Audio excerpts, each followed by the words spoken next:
Ito, ang latest weather update. Alamin ang pinakasariwang ulat panahon ngayon dito sa Information TV Educational Channel. Sa kasalukuyan po ay wala pa rin tayong minomonitor binabantayan na LPA o bagyo sa loob at labas ng ating Philippine Area of Responsibility. Sa ngayon po, itong northeast monsoon o hanging amihan ay nakakaapekto na lamang dito sa may extreme northern Luzon area at sa ating latest sa satellite animation, meron po tayong namamataan na linya ng mga kaulapan na kung saan nakakaapekto sa may silangang bahagi ng northern Luzon. So yan po ang linya ng mga kaulapan po na yan po yung shear line or yan po yung area kung saan nagsasalubong yung malamig na hangin ng amihan at yung mainit na hangin na nanggagaling sa karagatang Pasipiko. At dahil po sa epekto nitong shear line ay consistent po na meron po tayong namamataan na kumpul na kaulapan na nakakaapekto sa may hilagang Luzon. So asahan po natin areas po, ilang areas ng northern Luzon ay makakaranas ng maulan na panahon ngayong araw dulot na epekto ng shear line. At sa nalalabing bahagi naman po ng ating bansa, wala po tayong namamataan na makakapal na kaulapan na posible pong magdulot ng buong araw na tuloy-tuloy na mga pag-ulan. So generally fair weather conditions po tayo from Central Luzon, sa Southern Luzon, gayon din sa Palawan, Visayas at Mindanao. Liban na lamang po yung mga posibilidad ng mga biglaan o mga panandali ang buhos ng ulan dulot po ng mga localized thunderstorms.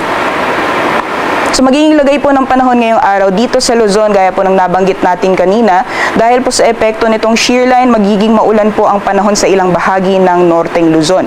Particularly dyan po sa may Cagayan Valley, gayon din sa may Cordillera Administrative Region as well as sa may Ilocos Norte. Makulimlim na panahon po yung inaasahan natin ngayong araw at may mga kasama po itong kalat-kalat mga pagulan, pagkidlat at pagkulog. At dahil naman po sa epekto ng northeast monsoon, magiging maulap din po ang kalangitan sa may area ng Batanes. Although yung mga pag-ulan po na inaasahan natin sa may Batanes ay may hina o mga pag-ambon lamang. And for the rest of Luzon, dyan po may sa may Central Luzon, sa Metro Manila or dito po sa Metro Manila, pati na sa Mimaropa at Bicol Region. Generally fair weather pong inaasahan natin. Liban na lamang po yung mga posibilidad na mga biglaan o mga panandali ang buhos ng ulan dulot ng mga localized thunderstorms.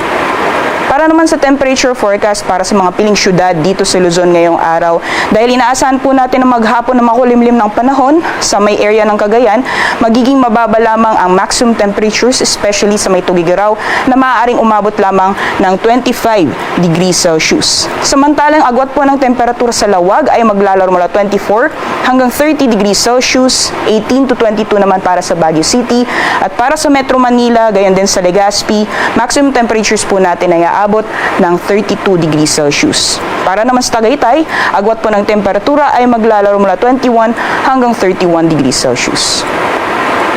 So magiging lagay naman po ng panahon sa nalalabing bahagi po ng ating bansa sa may Palawan, Visayas, pati na rin sa Mindanao.